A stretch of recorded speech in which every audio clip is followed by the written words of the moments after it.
Welcome. If you're a woman who has a sense that there's more out there for you, you're in the right place. I'm Whitney Baker, host of the Electric Ideas podcast. Somewhere along the line of work and kids, life carried on, but I lost track of my truth. I'm on a reflective journey, and that's what this podcast is all about. Each week, I interview a woman who is lighting her own path and offering others hope. Before our conversation ends, we'll share a reflective question for you to explore. Sometimes all we need is a jolt, a fresh idea, an aha moment that connects us to a sense of possibility. This, my friends, is what I call an electric idea. Welcome back to Electric Ideas. Today's guest is Dr. Catherine Sanderson. And let me tell you, she's got quite the bio. So she received a bachelor's degree in psychology with a specialization in health and development from Stanford. She has both a master's degree and doctorate degree in psychology from Princeton. Her research has received grant funding from the National Science Foundation and the National Institute of Health. She's published all kinds of journal articles and chapters in books that have been used in college and middle school and high school. And she even wrote the Introduction to Psychology course for the Great Courses online courses. In 2012, she was named one of the country's top 300 professors by the Princeton Review. She's also written several books about how mindset influences happiness and health and even how long we live. And this includes her recent book that we're talking about today called The Positive Shift. Lastly, she writes a weekly blog for Psychology Today called Norms Matter. So she has a lot to offer. This book was packed with all kinds of interesting studies and information. So I can't wait for this conversation. Catherine, it's so nice to have you here today. Welcome to the show. Thank you so much for this invitation to talk. Absolutely. So I wanted to start off because I think it might give some of my listeners kind of a sense of okayness if you share, because I something you wrote early on in your book is that despite writing a book that has a large focus on happiness, you don't necessarily consider yourself to be in the disposed to happiness camp. So tell us about that and how that kind of contributed to you wanting to write this book. Yeah. So thanks for that question. I do think that in some ways that's the most important question because many people have the belief that, oh, here's an author, talking about happiness. Surely, she's one of the, as I described, kittens and rainbows people. But I start my book with a story that happened to me about 5 or 6 years ago. I was giving a talk on the science of happiness at a big financial services conference in which people, could go to see different speakers and a series of breakout sessions. And a woman came to my talk on the science of happiness. And at the end, she came up to me and said, you were great. I loved you. And then she paused and said, and I'm so glad I came because I almost skipped your session because I just figured that I would hate you. And I said, well, thank you for that unusual compliment. May I ask why you assumed that you would hate me? And she said, I just assumed that anyone who talked about the science of happiness would be all about kittens and rainbows, and you'd just be really irritating. And by the end of the session, I'd want to strangle you. And I actually start my book with that story because I really do think it's an important point that there are people who go through the world and just can always find that magical silver lining. And if you're one of those people, congratulations. But I'm not one of those people. And I actually think that if I was one of those people, I couldn't have written the book because it would just be like, yeah, just look at the world as it is. Because if you're one of those people, you don't need strategies for finding happiness. And so I wrote the book because I'm somebody who frankly struggles to feel happy. I come from a pretty long line of family members, close genetic relatives who've struggled with bipolar disorder, with depression. And I've spent a chunk of my life feeling anxious, feeling depressed. And so what I loved about writing this book was it was really sort of a reminder to me about what the science says that we can all do, even if we're not sort of naturally predisposed to be happy, to do things to increase our own psychological well-being. Well, thank you for being vulnerable with that, because I think that's just an invitation for people to really recognize, especially coming from your background and all your credentials, that you can change that, right? Yeah. Now, I want to be honest. I think for some people, it's easier than other people. So, I have a brother, a biologically related brother who has like a super fast metabolism and he can eat whatever he wants and he never gains any weight. And that is not me. That for me, in order to, stay a healthy weight, I have to make a conscious effort to exercise and to, watch my diet and so on. And so what I think about the science of happiness is that for some people, it's easy. And for other people, it takes effort. And for me, it takes effort. But yes, when I make a decision to devote time and energy and effort to finding happiness, I'm good at it. But it doesn't happen naturally or easily. I do have to exert effort. Mm-hmm. Well, thank you for making that distinguishment. And it actually dovetails perfectly into something else that's kind of covered in the beginning of the book. You explain the power of growth mindset. And this is something that I think about because it's actually a value that I've been trying to figure out how to pass down to my children even. Good. So let's start there. What is growth mindset compared to fixed mindset? So many of us, and I frankly think, sort of society in general, focuses on what psychologists call a fixed mindset. And the fixed mindset is basically the idea that your traits are fixed. They're stable. They don't change. So you're good at math or you're not. You're optimistic or you're not. You're musical or you're not. You're extroverted or you're not. Basically, there are these fixed traits, and that is just how you are. And what I hope that people reading my book and sort of learning more about this concept of mindset will understand is that instead we all can and should adopt a growth mindset. And a growth mindset idea is that you can change. You can change your level of empathy, emotional intelligence, positivity, happiness, and so on by exerting effort. And if we adopt this growth mindset, then really there is this power of change and the potential for growth as long as we are willing to exert effort. But that effort is really important. Okay, so help me understand, because this was something I was getting my head around, because one of the things that came up kind of tangentially to this section, a specific example in the book, it was about why labeling even a child as smart could backfire when it comes to fixed mindset. And it's like, God, I had to get my head around that. So tell me more.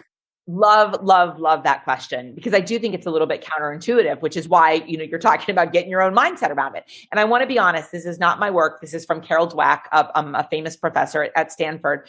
But what I'm describing in this first chapter is really her work. And the idea is that we think as parents, and I'm the mom of three, we think that as parents, telling your kid you're smart, that's a good thing. You're telling them like, you're smart, you're capable. But here's the challenge. If you tell your child you're smart, which is basically a fixed mindset, you are smart, that is consistent and permanent, et cetera, and the child doesn't do well on something, so they take a math test and they get a C or whatever, all of a sudden they have this doubt. People think I'm smart, but I'm not. I just got this C. And then all of a sudden, it's actually very, very threatening because you've given them this label of you are smart. This is a fixed and stable identity. And gosh, if my mom or my teacher or my friend or my coach or whatever realizes that I'm not actually this thing that they thought, they're going to be really disappointed. Because again, if smart is a fixed mindset, then if it's wrong, so is dumb, or so is unathletic or unmusical or unempathetic or whatever. And that actually leads kids to exert less effort, because if they exert less effort and they don't do well, then they have an excuse. Oh, well, I didn't try. That's why I didn't do well. It can also lead kids to feel worried about trying to live up to this fixed idea instead of focusing on devoting effort and attention. And so really focusing on the potential for growth and the importance of exerting effort gives kids something that they can control, and it gives kids a reason to keep trying. And frankly, it gives them more positive hope for the future if things on a particular test, exam, game, et cetera, don't go well. So even if we're not a parent, most of us are an aunt or an uncle or a caregiver somewhere across the board. What is a more constructive way to compliment? I see that you tried so hard on that project. I am really impressed with how well you focused on that work. I could see you exerting your energy and effort and focus throughout that game.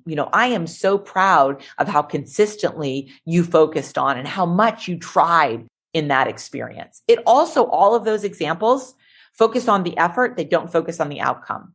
You can focus very, very well on a test and have it go poorly. You can try your hardest in a game and not win. But all of those are about what you are emphasizing, and what you are praising is their effort, their diligence, their persistence, not just the outcome. All right. That really gelled for me right there. That's exactly, because I noticed right away you weren't talking about outcomes. So that's really helpful. Okay. So how can we be sure that we are nurturing our growth mindset? Like what's a litmus test for where we're at now and how we can do a better job? Yeah, really love that question. So one of the keys really is focusing on this concept of effort. I think so often, and I'm also a college professor, I think so often students get this message that if I'm good at something, it should come easily. So I'm good at writing, I should just be able to open the computer and write a perfect paper. If I'm good at the piano, I should be able to just like sit down and get it. And the reality is for most of us, things take effort. They take attention. So you and I talked actually before the start of this recording about how you had thoroughly and thoughtfully read my book and crafted different questions. And that's an example. It wasn't just like you opened up this Zoom link and started interviewing me. You tried, you exerted effort. I wrote this book and I'm telling you, there were many times in which I was like, is this a book? Maybe it's a pamphlet. Maybe it's a magazine article. Maybe it's nothing. And it was not that I opened up my document and just wrote it. And many times I would send something to my editor. My editor would be like, this doesn't make any sense at all. And again, having the idea that when you work on something, what's really important is not how quickly you did it, how easily you did it. What's really important is how much effort you spent in terms of making it better and exerting that continual effort. And so that's something that I think we all need to be mindful of, that there are lots of things that don't come easily. And we can look at the final outcome of, I wrote this book. What you don't recognize is that this book was a very much of a work in progress, and it was horrible in many, many different stages of it. And you're only seeing the final outcome. Mm-hmm. And I think a lot of people are afraid to do anything they don't know how to do because of failure. They can't control, that would be my example of that mindset, the opposite. Yeah. Well, absolutely. And it's funny because when I'm giving my students papers, I comment, pretty extensively on their papers, could be better, could be better. And one of them at some point said, sometimes it's kind of discouraging because you're giving me all these things. And, I thought I was a good writer. And I'm like, I'm going to open up the document that my editor just sent me. And I have a PhD and let me tell you, how many comments you can't even see my words because she's scribbled so much. And so again, I think for all of us thinking about this as a process that, we can get better at everything. And it really is about thinking about where we can go, not what we've done, but where we can go. Okay. So another part of the mindset, which is, I think you're in a unique place because you do teach in a college setting. Something that stood out to me is mindset when it comes to stress and our ability to reframe situations like test taking or speaking in front of a crowd. So tell us about shifting that a little bit. Yeah, that's, I think some of the most interesting and exciting work that we very much have a belief in our society that stress is bad, right? Stress is debilitating. It's bad for your health. You should avoid it, et cetera. And instead, what I want people to do is to reframe the idea of stress, that when you are stressed, you're feeling energized, you're feeling excited, you're feeling alive because you're being pushed to do new things that you're not particularly good at. And reframing how we think about stress has actually been shown in empirical research to lead to lower levels of anxiety and depression, and also better work performance. So we think about stress as being such a negative, but we can in fact adopt a new, more positive mindset about stress and experience psychological benefits and professional benefits. So to me, this is one of the most important and sort of tangible benefits from work on psychology that we can all use. Yeah. And in my own practice, I, sometimes if I'm feeling a little anxious about something big, sometimes I'll try to reframe it in my mind and just be like, oh, I'm feeling really excited about this. And just try to, that's my shift. Perfect example. That's a perfect example. And it's frankly what high level athletes do, right? It's like what Olympic athletes do. Instead of being like, oh, I'm really nervous, they're like, I'm really energized, right? I'm going to take this excitement and I'm going to go out and, skate or swim or run or, whatever, my best. It's really a technique that's adopted from sports psychology initially. Oh, that's interesting. Well, one of the examples in the book that stood out for me, and maybe you can speak to a little bit, was when, there was, and in college, I was not a test taker. I wish I had your book then. I really, as do I.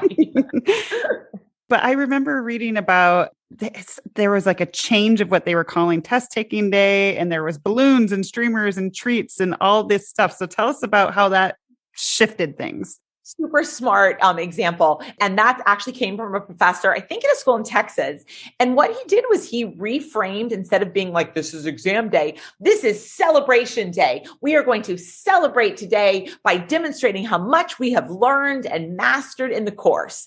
And so instead of it being like, oh, this is this, make it or break it, are you going to pass or fail or get an A or whatever? It was really an opportunity to celebrate and to share what you've learned. And it did involve balloons and streamers. And again, this sort of celebratory mindset framing. And so that's an example, again, of reframing what for many, many students is a very stressful experience, celebration.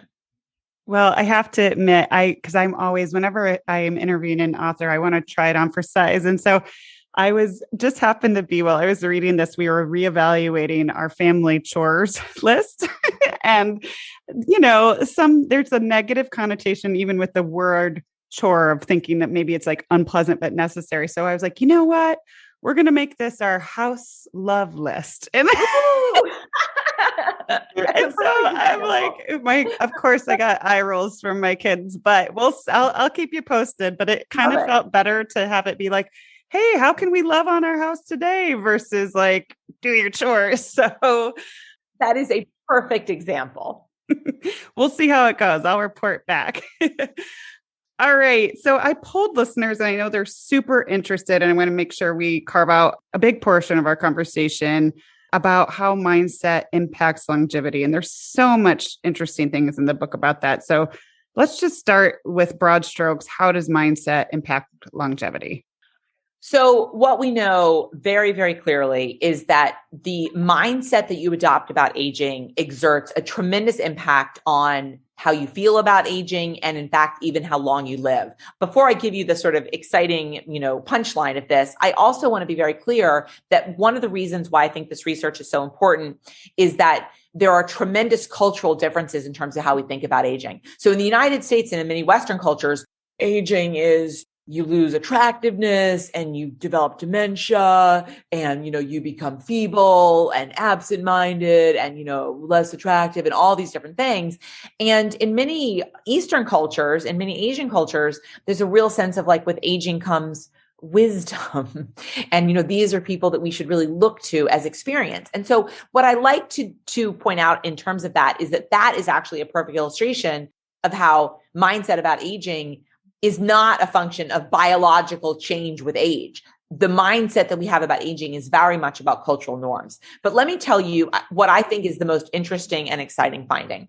And this was a very, very large scale survey in which they had adults ages 50 and older come in, and they completed a standard inventory of what are your beliefs about aging. So they gave people questions like, as I get older, things keep getting worse, or as you get older, you get less useful. And they just basically measured how much people agreed with those. Did you say like, yeah, that's pretty much how I feel? Or were you like, nah, that's not really how I feel. I disagree with that. So they asked these adults, and again, these are people ages 50 and older, to rate their agreement with these stereotypes. And then they kept looking at these people every year. So they kept going back to the same people year after year after year. And here's what they found. After 23 years, so again, they followed these people for 23 years. They found that people who had positive stereotypes about aging, on average, lived 7.5 years longer than did people who had negative stereotypes about aging. And this study took into account other factors that predict longevity, like, what was your BMI and what was your blood pressure and did you smoke and things like that. So what this study profoundly illustrates is that having positive expectations about aging when you are in midlife, around 50, leads people on average to live 7.5 years longer. And wouldn't we all like to get an extra 7.5 years of life?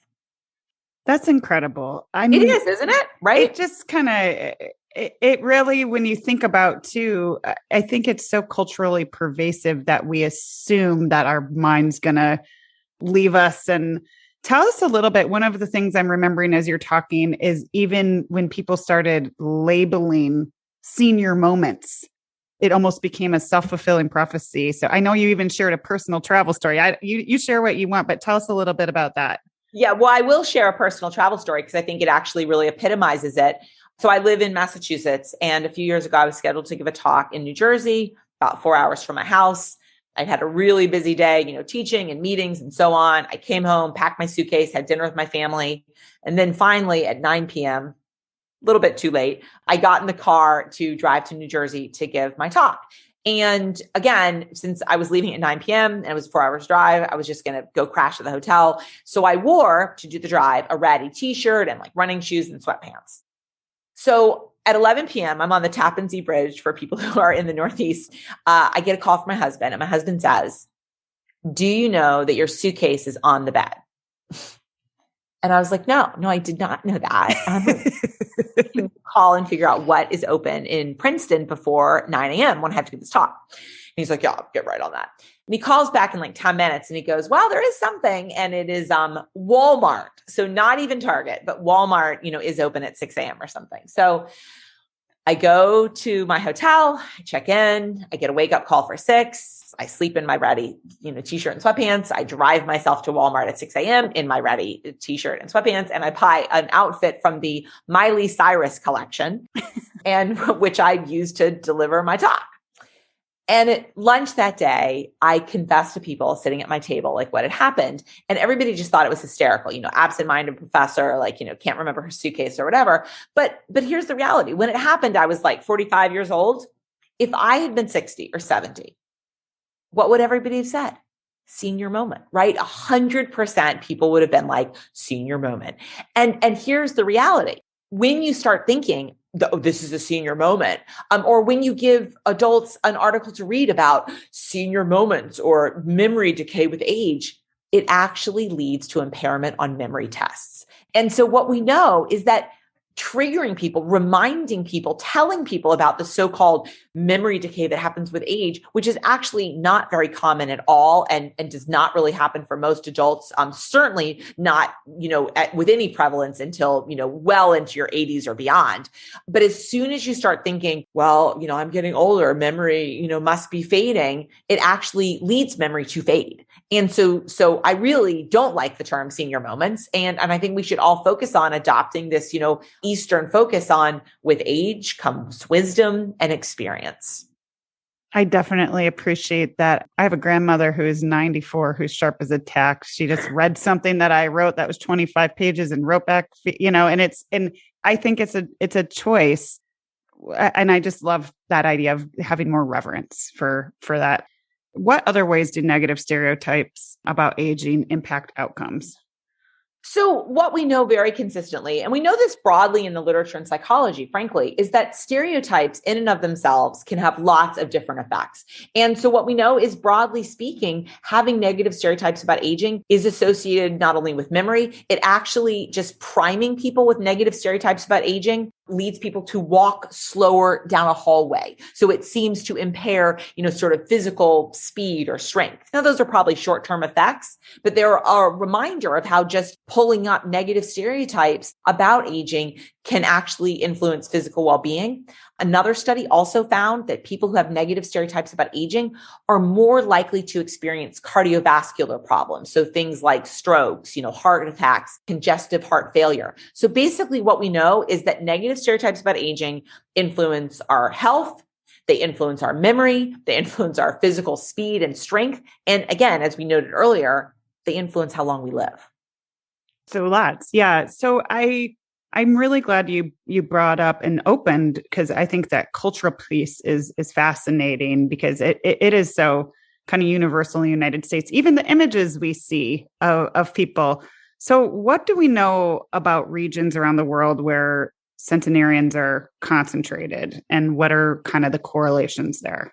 So research that has examined, where we see centenarians overwhelmingly reveals sort of some key findings. And some of these might be, what you would expect. They tend to be cultures in which people are eating pretty healthy. So, eating the olive oil and grains and, fruits and vegetables and, things like that. We see that. We also see cultures in which people are spending a lot of time outside. So certain parts of Greece, certain parts of Italy, certain parts of Japan, certain parts of California, in which people are really spending a lot of time in nature. But the other thing, which I think is particularly important, is they also tend to be cultures in which we continue to think about people as having meaning and purpose and engagement in their lives, even with age, and having really strong relationships with extended family. The idea of, it takes a village.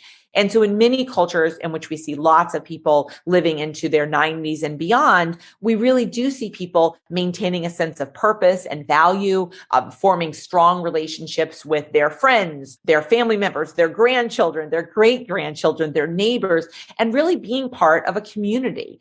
And I think that is really profoundly important for us to think about, particularly in the United States, in which we often see, older adults being sent to, a nursing home or assisted living, or other places in which they really don't have that opportunity to have the same sort of community integration and meaning and purpose in their lives. Okay. Yeah, this is so interesting. We're coming up on time. I have a couple more questions on one other topic, but is there anything else about the whole aging and mindset that I didn't get a chance to tap on that you wanted to mention? No, I think the key point is that we can change it, right? Yes. Let's just stick with that. We can change it. Yes. And I did want to mention, because an anecdote that stood out in my reading was a woman who, and it was really interesting to me, or I don't know if ironic is the right word, but that she worked for AARP and she had an injury or something. And she felt frustrated, which I've seen and experienced with people who have been aging because she was on a cane for a while and she felt like people were treating her like a victim and not like almost like an invalid person. And here she's like, no. So in the story, she decorates her cane and makes it feel super festive. And then people were seeing her as this creative person and totally changed the way they engaged with her or even saw her. So how do you interpret that? So I love that example because really what she's doing is she's changing people's mindset about the cane, right? The cane is not ooh, you are weak and you can't walk and you need assistance because you are old, or you are injured. The cane is, oh, this is fun and this is celebration and this is kind of a kooky lady, sort of a thing. So what she's doing is she's changing the mindset that people see her with. And as I describe in the book, and as you just so eloquently described, it really changed how people reacted to her. And again, led to a positive self-fulfilling prophecy instead of a sort of spiral of doom and despair, right? Absolutely. Okay, I'm glad we got to talk about that because I enjoyed that anecdote. Let's move on. Another totally different and also very compelling section of the book that really spoke to me is this whole idea, especially in these social media times we live in, you talk about why comparison really is the thief of joy. So tell us a little bit about that. That to me is one of the most important findings. And I say that as the mom of teenagers / young adults, and of course, a college professor who works with many of them. I often say to my children, college students and biological children, I am lucky that I'm old enough that when I was in high school, I never had to see photos of parties I wasn't invited to. And to me, that is kind of the essence of the comparison is the thief of joy, that many people feel perfectly fine with their own lives until they go on social media. And then all of a sudden it's like, well, these people are taking a fabulous vacation and these people have a nicer house and their kid seems to be a lot more successful, and so on. And people start doing this comparison. And we can compare about anything. We can compare, this person seems prettier or thinner than I am. This person seems wealthier than I am. This person seems more successful than I am, and so on. And that kind of comparison really is the thief of joy. Mm-hmm. So I know that we can be intentional about using social media and mindful too about how it makes us feel. That's always when people say, how do you handle social media? Because it's a necessity for a lot of us now and when and how we work. But how can we kind of move past that? What else can we do to make sure that we're not getting ourselves stuck in that comparison mode? How can we be proactive? So I'm going to say 3 quick things. 1, if you know that following somebody on social media makes you feel bad, stop following that person. So 1, I think there are people that are like, that person is really a trigger for me. Just stop following that person. So I think that's 1. 2, I think actually having the awareness that, hey, they're not posting their actual life, that social media is not an autobiographical rendition of their life. that, they are posting things that are intentional, and having that awareness so that we're kind of a more skeptical or critical consumer of social media is really important. Yeah, that looks good, but you know what? I bet that's not the whole story. 3, I also think that it's really important for each of us to try to take steps to be authentic on social media. And I'll tell one brief story that feels particularly timely these days. My mom died just about 18 years ago now. And for many years, being on social media on Mother's Day was just heartbreaking to me, because I would see all these people, here I am at brunch with my mom, best mom ever. And I would just feel so sad and missing my mom so much. And it was really horrible. And then I started doing something different. On Mother's Day, I would post a picture of me and my mom, and I would say, today is really hard for me because I am really sad and I am really missing my mom today.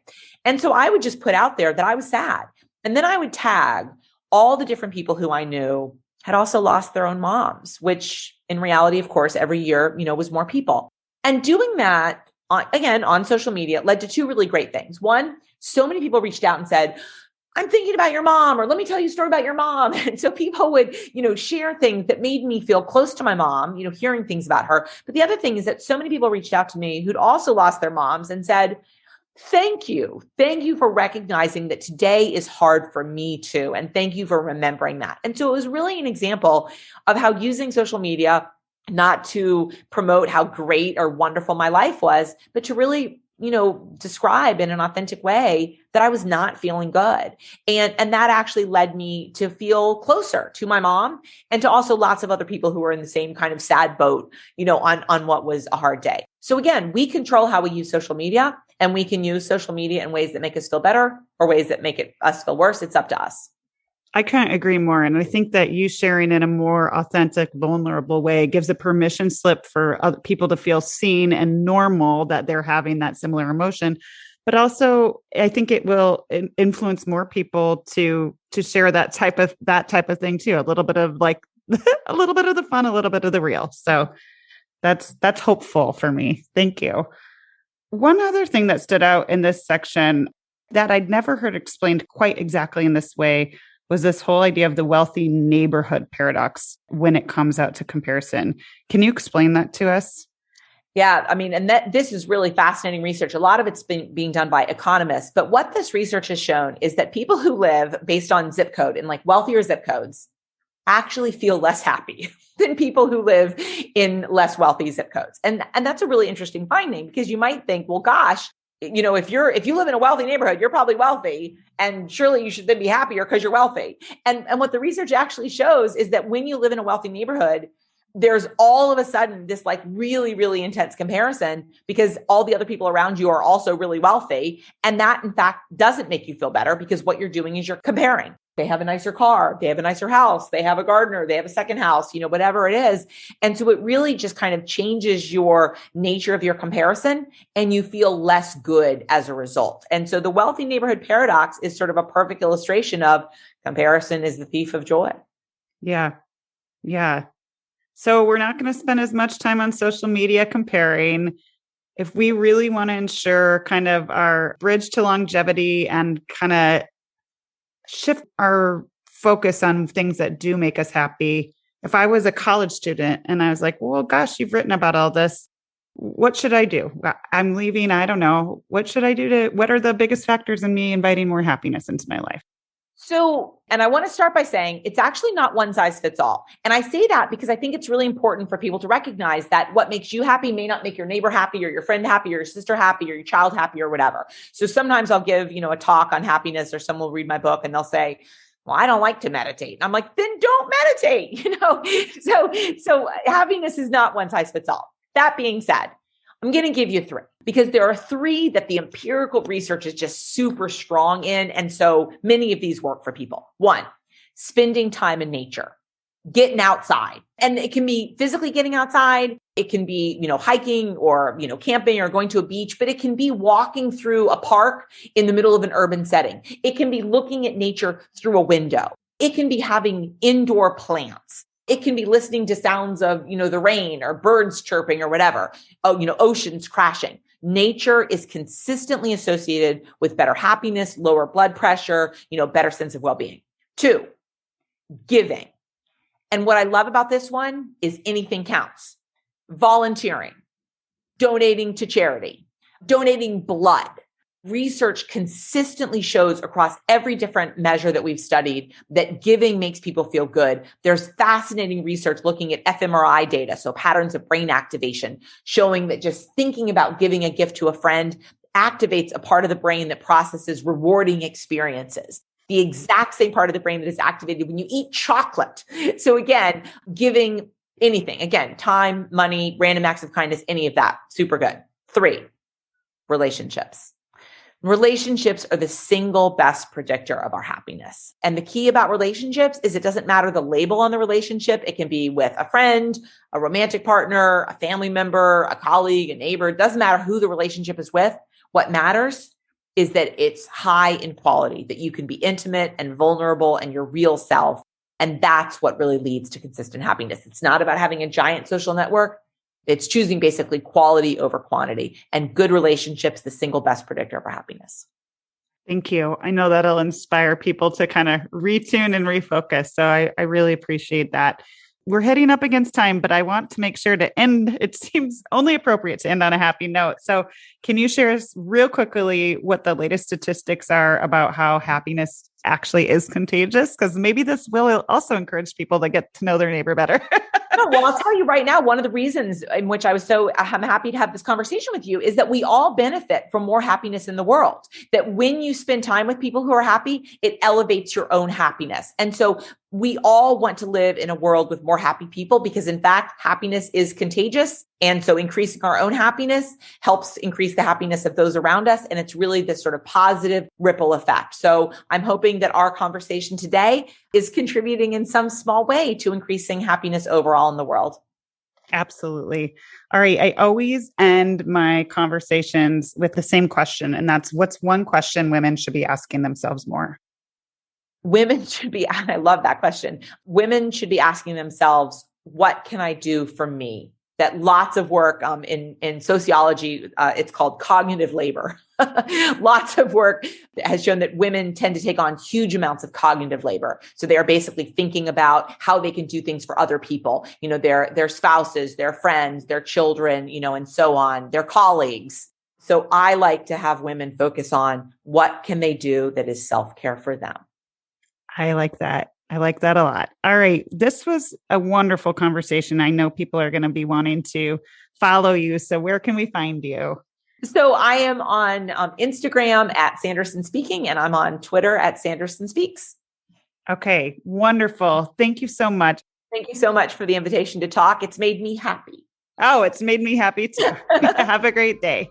Take care. I'm so glad you joined me today. If you're looking for more, feel free to connect with me on Instagram at @WhitneyWoman. And if you enjoyed the show, I invite you to support me by leaving a review or sharing it with a friend. Hope you have an inspired day.